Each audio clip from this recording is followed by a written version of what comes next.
Cronache Trevigiane è una produzione Z Group.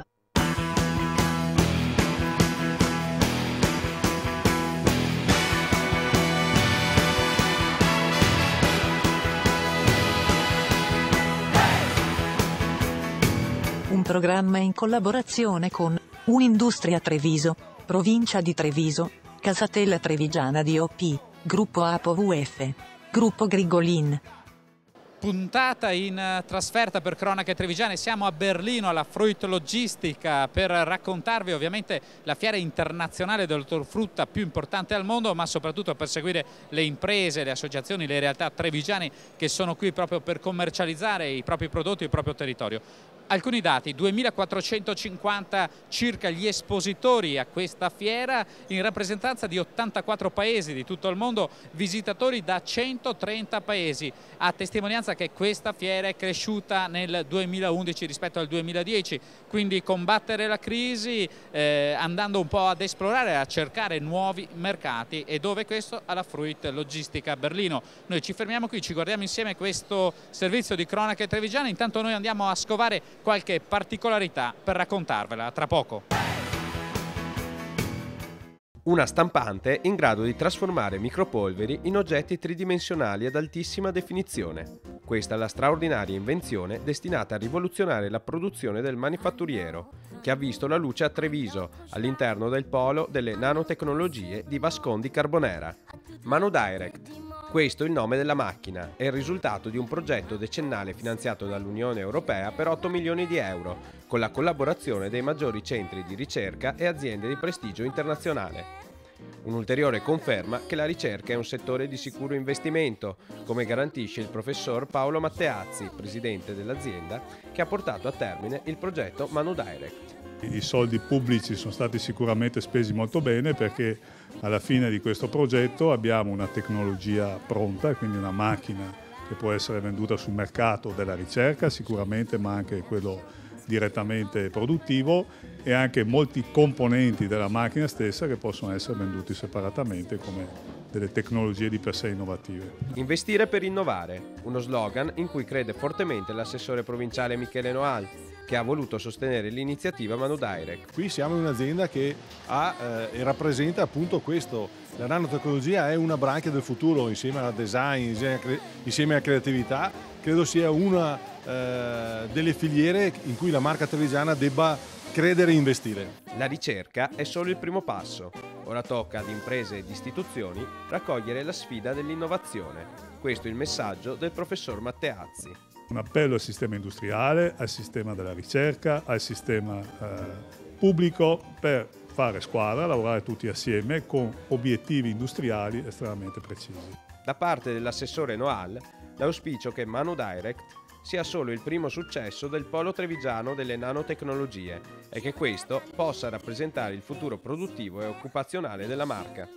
Io mi auguro che sia un po' l'abbrivio per una nuova vitalità di un'economia che ancora sente il fiato lungo della crisi, ma che grazie a questo tipo di iniziative imprenditoriali possa dare spazio non solo all'impresa e all'imprenditore, ma soprattutto anche al mondo dell'occupazione. E dalla Fruit Logistica da Berlino siamo in casa di Oppo Veneto, questa organizzazione di produttori ortofrutticoli che parla di concetti anche innovativi, ma adesso andiamo un po' a cercare di comprendere meglio. Ettore Ramponi, buona giornata, grazie ovviamente per l'attesa. Intanto ti chiediamo subito come sta andando questa Fruit Logistica 2011. No, sta andando secondo le previsioni.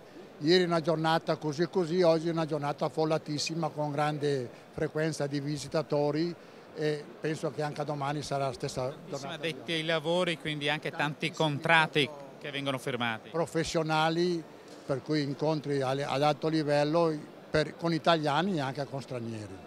Vostro il progetto di portare le IGP del radicchio sui mercati tramite una comunicazione unitaria, e adesso sta nascendo anche il concetto di mettere insieme sempre di più queste produzioni per avere più forza. Sì, evidentemente il Veneto, che si contraddistingue nel settore orticolo soprattutto per i suoi radicchi, è evidente che merita fare uno sforzo per unire gli impegni di tutti i radicchi, Verona, Treviso, Chioggia e così via, in modo da avere un unico consorzio che si dedica indistintamente a promuovere tutti questi 3 fiori all'occhiello della Regione Veneto. Oppo Veneto normalmente sostiene questa necessità e farà ogni sforzo per portarla avanti. Oppo Veneto sostiene anche un'altra cosa, mutuando un po' le parole del vostro direttore Cesare Bellò. Lui dice bene la certificazione, bene la qualità del prodotto, ma tutto questo deve essere inserito nell'ambiente certificato e di qualità, un ambiente sano da prodotti sani. Sì, infatti noi come ultima certificazione siamo portati alcune delle nostre aziende a una certificazione sulla biodiversità, dove accanto alla qualità del prodotto, che quella comunque la diamo già per scontato, dobbiamo mettere in primo piano la qualità dell'ambiente, la qualità della vita dell'uomo, degli animali, delle piante stesse e in pratica di tutto il mondo vivente che sta intorno alle aziende dei nostri soci. Biodiversità è una parola fondamentale, il Veneto ne ha molta, diciamo così, da difendere, da tutelare. Il Veneto probabilmente è una delle regioni italiane con una biodiversità più variabile di qualsiasi altra regione, avendo aspetti marinai, pianura, e colline e montagne addirittura.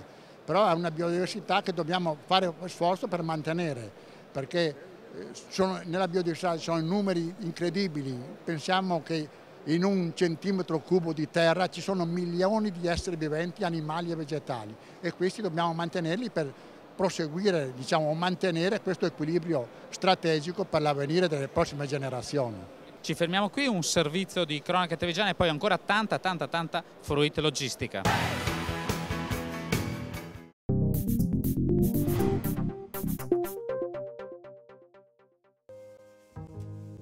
Ascotrade, azienda del territorio con profonde radici venete, è un sicuro partner di riferimento per la fornitura di gas ed energia elettrica, oltre che di pannelli fotovoltaici.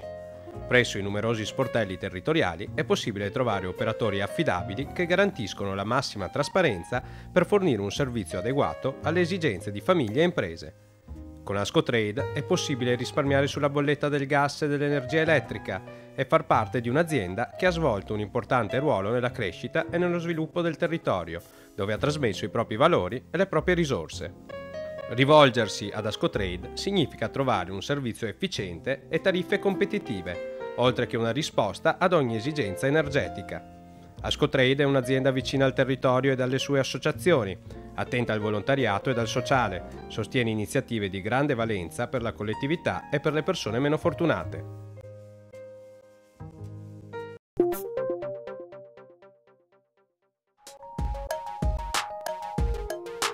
Per ridurre le spese di riscaldamento e mantenere la giusta temperatura in casa è importante non coprire con tende o mobili i caloriferi, così da permettere il libero passaggio dell'aria.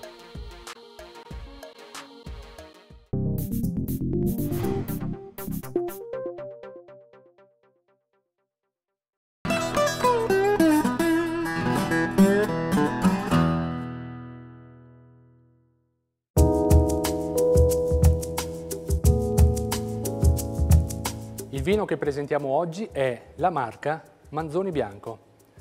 L'incrocio Manzoni nasce da un incrocio del professor Manzoni, del nostro professor Manzoni, tra Riesling e Pinot Bianco.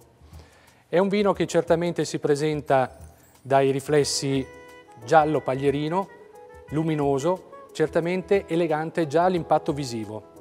È un vino anche abbastanza consistente, con delle informazioni certamente positive all'impatto visivo. Al naso, tipiche queste note legate al mondo della frutta, quindi siamo legati al mondo di quello che può essere un'espressività di una mela, ma sempre sono legate anche al mondo del vegetale. Queste note di tiglio, lontano, alcuni fiori come il glicine. Belle queste eleganze olfattive. Proviamolo in bocca. In bocca è certamente secco, caldo, si fa sentire, è presente, ma si ripropongono elegantemente questi profumi legati al mondo della frutta. Certo, la sua sapidità si fa sentire, siamo in una zona ricca di ciottoli, quindi ricca di sapidità, ricca di mineralità. È certamente un vino delicato ma elegante. Possiamo abbinarlo quindi a torte salate alla temperatura tra gli 8 e i 12 gradi centigradi. Evviva!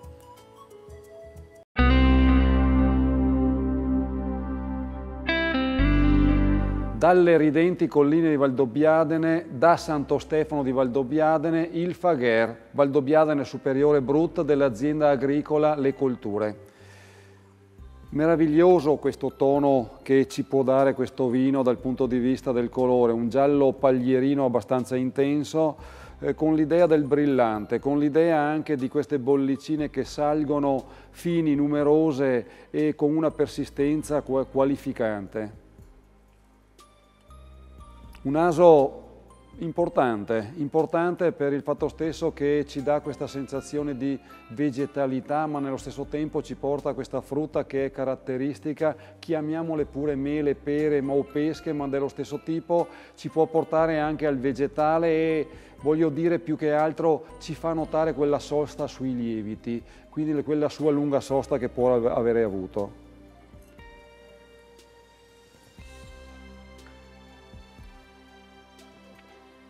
Gusto secco, gusto fresco, sensazioni minerali piacevoli, un viaggio in quella che è la mineralità che ci porta ai tenori amarognoli che portano poi alla tipicità del vino. Bella la sua persistenza, non comune da questo punto di vista, nello stesso tempo richiama l'armonia finale. Io direi che potrei concludere con gli abbinamenti per poterlo inserire in piatti sempre di pesce, ma nello stesso tempo anche piatti di verdure.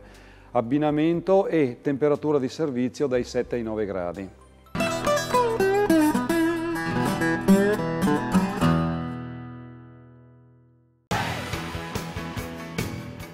Rientriamo in questo studio ideale, ancora a Berlino, ancora Fruit Logistica, e siamo in missione con il Parco regionale del Fiume Sile, un parco qui a Berlino per mettere l'accento sul parco produttivo, ovvero i prodotti d'eccellenza che crescono all'interno dell'areale del Sile. Siamo con il vicepresidente Eric Zanatta e con un altro assessore al parco, Dimitri Coin, che saluto. Buona giornata anche a lei. Allora, parco produttivo, prodotti di eccellenza, questo per muovere anche l'economia, no? Lo sviluppo sostenibile del parco. Ma il Parco del Sile deve fare comunque la sua promozione. Uno dei veicoli, e per questo siamo qui, è anche che passa per i prodotti del suo territorio. Noi abbiamo, come ricordavi, delle eccellenze. E quindi, il rosso di Treviso, per esempio, l'asparago di Badoere. L'asparago di Badoere. Quindi un parco che cerca tutti i mezzi per fare promozione.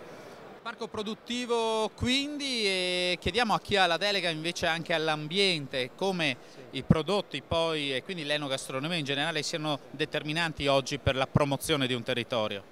Sì, sono assolutamente fondamentali la promozione dei nostri prodotti. Abbiamo delle specificità di livello assoluto e possiamo vederle anche qua dietro nel nostro banner, dove abbiamo l'asparago di Badoere che recentemente da poco si fregia a livello comunitario del marchio IGP, il radicchio rosso di Treviso e il radicchio di Castelfranco appunto e la casatella trevigiana. Noi come Parco del Sile stiamo promuovendo con anche dei ristoratori proprio in questo periodo un'iniziativa enogastronomica e culturale dove appunto spingiamo su quelle che sono le caratteristiche del Sapori di Sile, se non sbaglio. Territorio. Esattamente, Sapori di Sile è l'iniziativa che coinvolge ben 9 ristoratori e stiamo facendo appunto questo percorso che sta riscuotendo un notevole successo. Un bel e gustoso percorso con i ristoratori, anche questo significa fare squadre, fare sinergia, ma proprio in conclusione diciamo che tra qualche giorno si celebrerà il 20ennale del Parco del Sile, un parco ancora giovane che deve fare tanta strada, che però ha già i suoi 20 anni. Sì, il parco quest'anno fa i 20 anni, quindi io invito tutti, e anche perché la primavera ormai è imminente, di prendere le bici e le scarpe da ginnastica, venire a visitare i nostri territori, i nostri luoghi e soprattutto assaggiare i nostri prodotti. Allora, e ci sarà anche cronache trevigiane ovviamente, grazie vicepresidente Eric Zanatta, l'assessore del parco Dimitri Coin. Noi ci fermiamo qui, rispettiamo una piccola pausa e poi parleremo anche di un connubio Parco del Sile, Treviso Mercati, ovvero dialogare per crescere e comunicare. A tra poco.